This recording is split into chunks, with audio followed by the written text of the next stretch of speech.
পোশাক রপ্তানিকারকদের সংগঠন বিজিএমইএর সভাপতি ফারুক হাসান বলেছেন, দেশের পোশাক খাতের প্রধান ক্রেতা যুক্তরাষ্ট্র ও ইউরোপ থেকে নানা ধরনের চাপ আসছে। তিনি বলেন, ইউএস থেকে ইস্যু আছে, আপনারা দেখেছেন যে প্রেসিডেন্ট মেমোরেন্ডাম সাইন করেছেন, ইউরোপীয় ইউনিয়নের ওরাও ভিজিট করে গেছে, সেটারও প্রেশার। ক্রেতারা এরই মধ্যে ক্লজ দিয়ে গেছে যে স্যাংশন হলে পেমেন্ট তো দূরের কথা, তারা গুডস নেবে না, গুডস নিলেও পেমেন্ট দেবে না। এই ক্লজে আমাদের ব্যাংক এলসি খুলবে না। গত মঙ্গলবার চট্টগ্রাম নগরীর খুলশীতে স্টক হোল্ডারদের সঙ্গে মতবিনিময় সভায় তিনি একথা বলেন।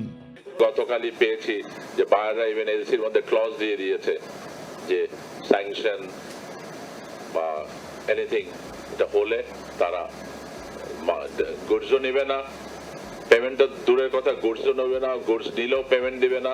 সো এই ক্লজে এখন আমাদের ব্যাংক এলসি খুলবে না। কিন্তু সো আমি একদিকে মানে চ্যালেঞ্জগুলো কি এগুলো বলছি, সেই জিনিসগুলো আপনারা বুঝতে পারবেন।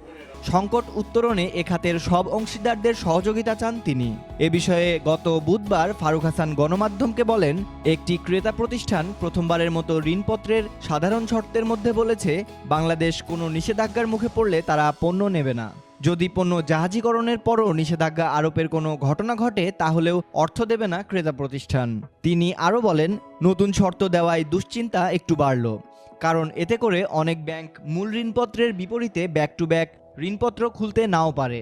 তার কারণ হচ্ছে, নতুন এই শর্তের জন্য তৈরি পোশাক রপ্তানির পর অর্থপ্রাপ্তির বিষয়টিতে কিছুটা অনিশ্চয়তা থেকে যায়।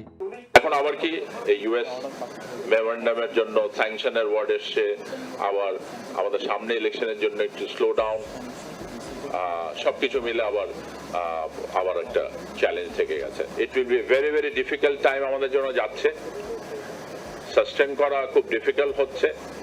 বাট আমরা যদি এই সময়টা পার করতে পারি, আগামী আই ডোন্ট নো 6 মাস না 1 বছর, আমার কাছে মনে হয় যে 6 মাসের মধ্যে অনেকটা ইমপ্রুভ করে আসবে।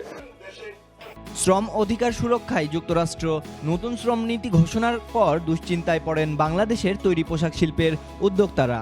এবার সেই দুশ্চিন্তা আরও কিছুটা বাড়ল, কারণ বাংলাদেশ কোনো নিষেধাজ্ঞার মুখে পড়লে পণ্য না নেওয়া কিংবা অর্থ পরিশোধ না করার শর্ত যুক্ত করে তৈরি পোশাকের ঋণপত্র দিয়েছে একটি ক্রেতা প্রতিষ্ঠান। তবে কোন ক্রেতা প্রতিষ্ঠান এমন শর্ত দিয়েছে কিংবা কোন পোশাক কারখানাকে এমন শর্ত দেওয়া হয়েছে তা জানাননি বিজিএমইএ সভাপতি। প্রসঙ্গত, যুক্তরাষ্ট্র গত 16 নভেম্বর বিশ্বজুড়ে শ্রম অধিকার সুরক্ষায় নতুন নীতি ঘোষণা করে। আনুষ্ঠানিকভাবে এ নীতি প্রকাশকালে দেশটির পররাষ্ট্রমন্ত্রী অ্যান্টনি ব্লিংকেন বলেন, যারা শ্রমিকদের অধিকারের বিরুদ্ধে যাবে, শ্রমিকদের হুমকি দেবে, ভয় দেখাবে, তাদের ওপর প্রয়োজনে নিষেধাজ্ঞা আরোপ করা হবে। যুক্তরাষ্ট্রের এই নীতির বিষয়ে গত 20 নভেম্বর ওয়াশিংটনে বাংলাদেশ দূতাবাসের পক্ষ থেকে শঙ্কা প্রকাশ করে বাণিজ্য সচিবকে একটি চিঠি পাঠানো হয়। ওই চিঠিতে বলা হয়, শ্রম অধিকার বিষয়ক নতুন এ নীতির লক্ষ্যবস্তু হতে পারে বাংলাদেশ, কারণ শ্রমিক অধিকার লঙ্ঘিত হলে এই নীতি ব্যক্তি, প্রতিষ্ঠান কিংবা রাষ্ট্রের ওপর আরোপের সুযোগ রয়েছে। 2022-23 অর্থবছরে বাংলাদেশের পোশাক পণ্যের 1/5 রপ্তানি হয়েছে যুক্তরাষ্ট্রে, যার আর্থিক মূল্য $47 বিলিয়ন। ফলে বাংলাদেশের রপ্তানি আয়ে যুক্তরাষ্ট্রের বড় প্রভাব রয়েছে। সম্প্রতি ইউরোপীয় ইউনিয়ন এবং যুক্তরাজ্য থেকে বাংলাদেশে শ্রম ও মানবাধিকার নিয়ে একই ধরনের উদ্বেগ দেখানো হয়েছে। গত অর্থবছরে বাংলাদেশের পোশাক রপ্তানির 50 ভাগই হয়েছে ইউরোপীয় ইউনিয়ন এবং যুক্তরাজ্যে।